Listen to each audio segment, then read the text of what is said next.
Je vais très bien par la grâce divine. Merci encore pour l'invitation sur la chaîne. Non, t'inquiète, c'est la Je vais très famille. bien et chez toi, comment ça va? Ouais, ça va, on est là, hein, on se plaint pas. Comme j'ai dit, c'était les vacances. On reprend. Il y a beaucoup d'actualités qu'on a manqué, mais on peut rattraper ça rapidement. Essayer de résumer, même si on va rater un peu certains axes, essayer de résumer et parler un peu des tendances et comment on voit le championnat cette année. Voilà, on va commencer par le Barça, hein, ton équipe. Mais quand tu Barça, c'est chaud hein, pour une équipe qui dit qu'elle n'a pas d'argent. Mais je pense que c'est la preuve que c'est plutôt un problème de management et Ouais. pas toujours d'argent liquide. Effectivement, le Barça n'a toujours pas d'argent. Je pense que la, la logistique et les complications que ça prend pour enregistrer nos joueurs le montrent. Ouais. Mais je pense que c'est surtout un travail de copinage, si tu veux mon avis, avec les agents et tout ça qui permet les mouvements qu'on voit pour le moment.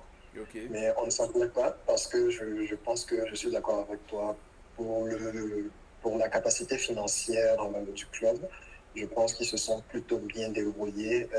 Les zones dans lesquelles le club avait besoin de se renforcer, pour moi, urgemment, le poste de latéral droit Mhm. a été renforcé, le poste de sentinelle défensive a été Ok. renforcé récente.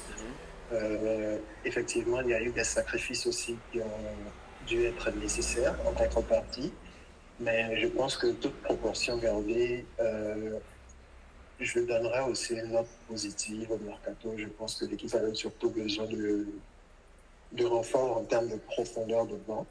Je pense qu'on en a eu et je pense qu'on aurait besoin aussi de qualité en termes d'expérience parce qu'on a une très très jeune équipe Ok, et je ouais, pense c'est vrai. qu'on a fait aussi. Donc personnellement, je suis plutôt satisfait du mercato en lui-même. Est-ce que je suis pour autant tout aussi optimiste sur la saison? On verra bien, mais pour ce qui concerne le mercato, j'ai plutôt aimé, oui. Je trouve qu'on a ciblé des profils intéressants et qu'on a fait du bon travail sur l'ensemble, oui. Ok, l'année dernière, avec le projet Spotify, je te demandais qu'est-ce que tu pensais. C'était quoi tes objectifs? Qu'est-ce que tu attendais du Barça en fait? Tu m'as dit que c'était le championnat parce que c'était trop tôt, il y avait l'adaptation et qu'un projet, ça se concrétisait pas en une année. Mais cette année, avec l'arrivée de Gundogan, de Joao Félix et de. Qui est venu derrière Gundogan, Joao Félix et Cancelo, le Barça peut plus se cacher là. Quelles sont tes attentes aujourd'hui avec cette équipe? La Ligue des Champions, parce que l'année dernière c'était le championnat, vous avez pris le championnat. Donc normalement, c'est la Ligue des Champions cette année où tu penses que c'est toujours trop tôt. Ben, si la Ligue des Champions, on veut en parler en termes d'étapes, oui, je pense que cette année, clairement, le gros objectif du club, je pense que c'est d'abord en termes financiers, c'est surtout d'aller plus loin en Ligue des Champions. Mhm. Je ne pense pas que c'est de gagner la Ligue des Champions. Il suffit de regarder les équipes comme Manchester City qui ont investi pendant très très longtemps pour Ouais. aller loin dans cette compétition, mais ça prend beaucoup plus que juste une qualité d'effectif.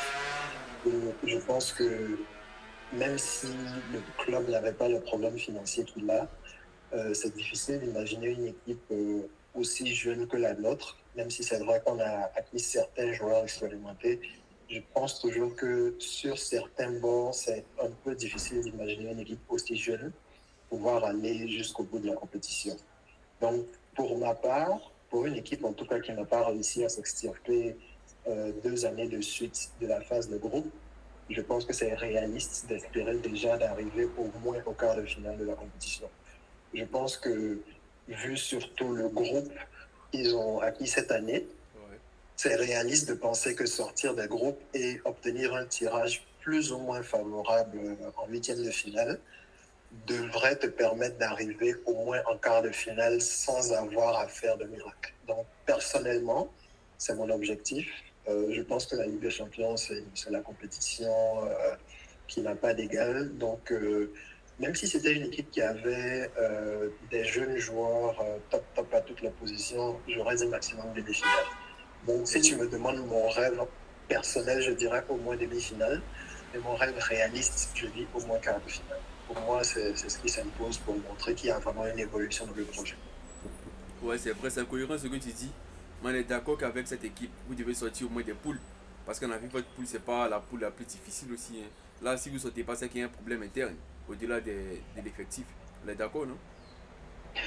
Et c'est la raison pour laquelle je suis impatient, si tu veux, parce que après les premiers 6 mois de Xavi, je pense que la plupart des supporters étaient très, très optimistes quant à la suite du projet parce qu'on avait vu du jeu, on avait vu le retour du pressing, on avait vu des choses plutôt encourageantes. Mhm. À la fin de la saison dernière, je ne peux pas dire que j'avais le même sentiment. J'ai eu l'impression que l'équipe a beaucoup stagné. L'organisation défensive était plus une organisation par défaut où on obtenait des résultats par la qualité individuelle de joueurs comme Koundé, Araujo et surtout Ter Stegen. Et je pense que ce début de saison, ce que je vois m'a l'air plutôt similaire. Donc, je pense que c'est une saison où Xavi sera vraiment mis devant les faits et on saura vraiment s'il est l'homme de la situation ou pas, parce que je pense qu'il faut lui concéder d'avoir remporté la Liga l'an dernier. Ouais. Il est lui aussi très inexpérimenté, donc sans attendre des paillettes, je pense que c'est aussi normal d'attendre de voir quand même une évolution de l'équipe dans le jeu, où je pense qu'il était plus attendu l'an dernier. Mais cette année, il faut vraiment voir une évolution dans ce sens-là parce qu'il ne faut pas non plus stagner quand tu as beaucoup de jeunes joueurs. Ouais, c'est pas faux, t'as raison. Mais concernant le championnat, qu'est-ce que tu penses? Tu penses que le championnat il est toujours prenable? Parce que j'ai des amis barcelonais, dès que le championnat a commencé avec Retafe, l'arbitrage, ils ont commencé à se plaindre partout sur Snap, sur Twitter. Toi, étant barcelonais, comment tu vois le championnat? Parce il y a des barcelonais, pour eux, c'est déjà fini, hein. C'est déjà niqué pour eux. Je sais pas s'ils sont sérieux, mais je vais voir ce que toi tu penses par rapport à ça. Le championnat, de prime abord, c'est une compétition qui se gagne sur la durée. Donc, pour moi, ça revient toujours à parler de l'effectif.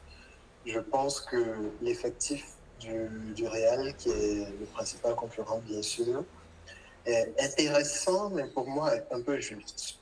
Ouais, De ce on va côté, aborder le Real. Actuellement, on est sur le Barça. On essaie de parler. Après ça, voilà, on aborde le Real juste après. Donc, tu auras le temps bien de. sûr, bien sûr. Donc, en ce qui concerne le Barça, je pense que l'effectif est toujours très intéressant. Je pense que c'est trop tôt pour dégager encore une avance, dire qui a commencé le championnat idéalement ou pas. Mais je pense que le Barça a toutes ses chances, comme l'an dernier. Je pense que c'est clair que cette année, le Real a plus de volonté, si tu veux, de proposer une opposition en championnat. L'an dernier, je n'ai pas vraiment eu l'impression que c'était une priorité pour le club. Ouais. Quand c'était la priorité pour le Barça, je m'attends à plus d'équité de ce côté-là cette saison. Donc non, je ne pense pas que ce soit joué. Je peux confirmer que, en effet, il y a eu beaucoup de décisions arbitrales difficiles à digérer déjà sur ce premier mois de compétition. Mais je suis sûr que tu me diras la même chose en étant supporter du Real. Je pense que l'arbitrage en général en Liga, couplé aux équipes qui sont beaucoup Ouais, moins voilà. portées sur le jeu, Je voulais même te est devenu poser. vraiment problématique. Ok. Je vais te poser deux Voilà. questions parce qu'on sait qu'actuellement, quand on parle de la Liga, il y a deux mots qui sortent. Il y a l'arbitrage et il y a Retafe. Qu'est-ce que tu penses de Retafe de l'arbitrage de la Liga cette année? Parce qu'on voit que dès qu'on évoque la Liga, c'est l'arbitrage directement et Retafe. Mais qu'est-ce que toi tu penses de ces deux mots-là, ces deux mots tendances? Je pense que ce sont les réalités. Je pense qu'en Liga spécifiquement, on a l'impression que ce soit l'un soit l'autre parce que la majorité des spectateurs regardent soit les matchs du Real, soit ceux du Du Barça. Barça, ouais. Donc, on a l'impression, par exemple, quand on joue Retafe, qu'il n'y a que ce type d'équipe-là en Liga. Mais je dirais aussi qu'en Liga, il y a beaucoup d'équipes qui pratiquent du beau football. Euh, la Real Sociedad, le Rayo Vallecano historiquement, Villarreal. Bilbao, Pardon? Bilbao quand même. Je ne mettrai pas Bilbao en Bon, 2023 ouais, dans ouais, ce bon. groupe-là, mais si tu veux, je trouve qu'ils ne font plus autant le dos rond qu'ils le faisaient. Donc, C'est mon vrai point, c'est même. surtout qu'il y a beaucoup plus d'équipes qui font du beau jeu en Liga. Mais le problème, c'est qu'il y a aussi les rétafés. C'est ça, Et la Liga c'est des natures en fait. La Liga c'est des natures. Lewandowski il a dit que la Liga c'était plus attractif. Les équipes posaient le bus. J'ai l'impression que la Liga c'est des natures. Je sais pas ce que tu en penses, mais avant quand on voyait des équipes comme Malaga et tout ça, ça jouait au foot, tu vois. Maintenant, c'est plus poser le bus en contre-attaque.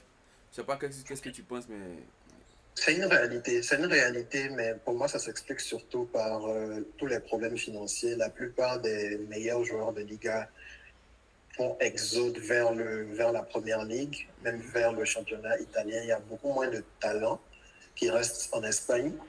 Quand dans le temps, les premiers fournisseurs du championnat espagnol, c'était les joueurs brésiliens, les joueurs portugais. Mais même ceux-là, maintenant, ne se retrouvent plus en Serie A ou en Liga, ils se retrouvent en Première Ligue à cause de la manne financière, ou même maintenant à la Saudi League aussi, avec ouais, ouais, les l'Arabie développements Saoudite. qu'on a vu récemment. Donc, je pense que la Liga s'est dénaturée en termes de talent intrinsèque. Il y a une vraie fuite de talent. Et ça se sent parce que les équipes sont devenues beaucoup plus tactiquement rigides. Il y a Ouais, beaucoup plus de facilité à faire du jeu en lui-même, mais comme je le dis encore, je tiens à préciser qu'il y a encore beaucoup d'équipes qui font du jeu en Liga. C'est juste que ouais, c'est vrai, en ouais. Liga, il n'y a que le Real et le Barça qui intéressent la majorité, mais il y a beaucoup d'équipes qui font toujours du jeu. Je pense qu'il faut le mentionner aussi. Ouais, mais le problème, on pensait que l'Atlético c'était le pire. Mais cette année, l'Atlético même, ça joue comparé à Retafe. Il y a des équipes qui sont pires que l'Atlético cette année. Oui, mais pour tout le mal que Retafe fait, il y a souvent des Retafe dans chaque championnat. Il y avait Stoke Ouais. City dans le temps en Angleterre, si tu te rappelles. Qui, Leicester? Euh, non, Stoke City. Il y Ah, avait Stoke Stoke City, ouais, City Stoke. dans le Ouais, temps avec Peter qui le Crouch là. faisait. Peter Crouch, c'est long Voilà, ballon, c'est Peter Crouch, ouais. il y avait des équipes, il y avait même plusieurs équipes en Serie A qui le faisaient. Ouais, la série A, mais c'est Euh, la marque de fabrique. Non, voilà, le ouais. seul championnat qui a toujours été hyper offensif, où je ne me rappelle pas avoir vu une équipe de ce La type-là, c'est la Bundesliga. Bundesliga. Ouais. Mais à part la Bundesliga, il y a toujours eu des équipes qui sont vraiment pas belles à voir, qui se sont illustrées dans chacune de ces ligues-là. Donc pour moi, c'est juste que avec Retafe, c'est beaucoup plus visible parce que la Ligue espagnole a tellement de difficultés financières. Le C'est clair. niveau intrinsèque des joueurs lui-même est beaucoup plus bas par rapport aux artistes qu'on a eu l'habitude de connaître. C'est Et clair. forcément, c'est dénaturé le football espagnol qui est plutôt fantasque. Non, je suis d'accord avec toi, hein. Je suis d'accord avec toi. Mhm. Et là, on va passer au Real. Tu parlais du Real. Mhm. On passe à nous maintenant. Tu penses qu'on peut Mhm. vous inquiéter sur la scène européenne aussi bien qu'un championnat? Ou tu penses que le Real cette Bon, oui, année, ça. ce sera à moi de te poser la question Ouais, d'abord. moi Comment personnellement, moi je suis en tant madrilène. que supporter? Mais ouais, moi je m'attends pas à grand chose cette année. Parce qu'on n'a pas de numéro 9, on a des blessés. Si au moins on avait recruté Osimhen ou tu vois un numéro 9 tout coup, ou même si Benzema était resté une saison avant de décoller vers la Saudi League. Voilà, j'allais avoir un peu confiance parce que là il y a Bellingham qui nous aide. C'est vrai, on arrive à gagner des matchs à l'arraché 1-0, 2-1. Mais jusqu'à quand ça va continuer? Il y a la trêve internationale qui est lancée qu'après la trêve, les joueurs ne sont plus aussi bien physiquement qu'avant, avant la trêve. Parce que moi, j'aime pas trop les trêves. Ça gâche les élans. Voilà, donc, c'est pas, moi, pour moi, je m'attends pas à grand chose hein, du Real cette année. Si on a pu finir deuxième du championnat, même si on a pu prendre le championnat, c'est jamais. Mais en Ligue des Champions, là, je m'attends à rien du tout. En Ligue des Champions, je m'attends à sortir en quart de finale. Même pas en quart, ouais, en quart de finale. Ouais, je pense.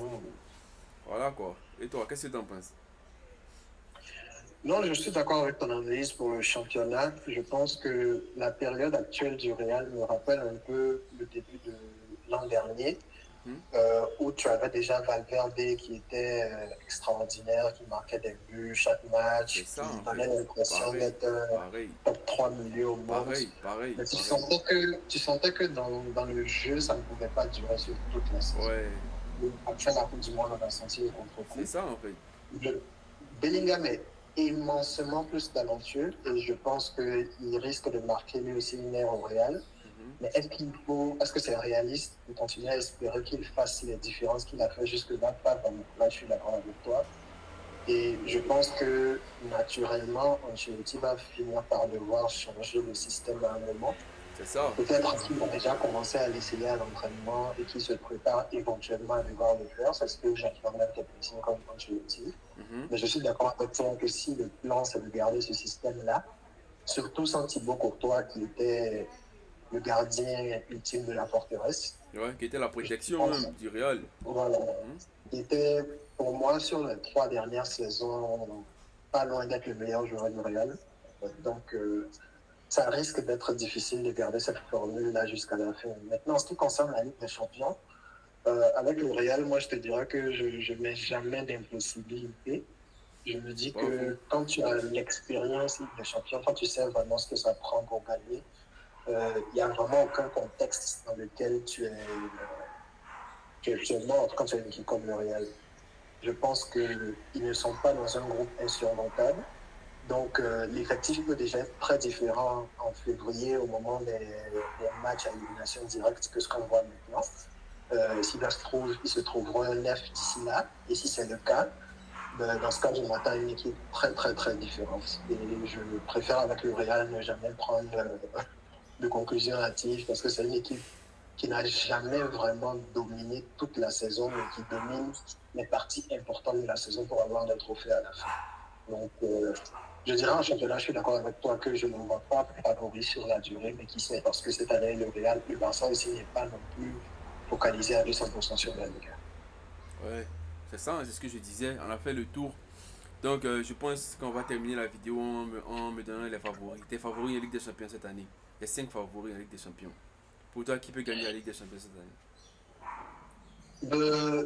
Avant de donner mes favoris, j'aurais dit que j'aurais bien aimé avoir ton opinion sur l'affaire Mbappé. En tant que Madrilène, comment est-ce que tu vois la fin de ce feuilleton-là, si tu veux y toucher brièvement? Ouais, Est-ce que ouais, rapidement, quelle équipe imagines? moi, ça me fatigue cette histoire parce que on a vu Bellingham, on a vu Kamavinga, des mecs qui ont vraiment envie Mhm, de venir au Real, c'est facile. Le Real a mhm, l'argent pour vous acheter, il suffit de faire un peu de forcing pour venir, quoi. Voilà, mais Mbappé, on mhm. voit qu'il est à l'aise à Paris. Moi, pour moi, c'est pas un madridiste, il a posté des photos de lui dans sa chambre, des photos de Cristiano Ronaldo, on a dit qu'il est fan du Real, mais non, je pense pas.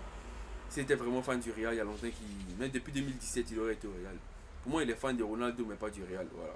Et je pense que Florentino doit tourner la page et se tourner vers des gars qui ont fait comme Osimhen, comme Haaland, Mhm. qui a une clause l'année prochaine. Voilà, c'est mieux de s'orienter Bon, vers ce type de joueur-là. Personnellement, la fin Mbappé, ça m'étouffe en fait. Ça me fatigue. c'est compréhensible, je vois. Donc, oui, pour revenir à ta question des favoris en Ligue des Champions. Donc, je pense que Manchester City a perdu beaucoup de joueurs cette année. Mais ils les ont remplacés, hein, par des joueurs de qualité Oui, aussi.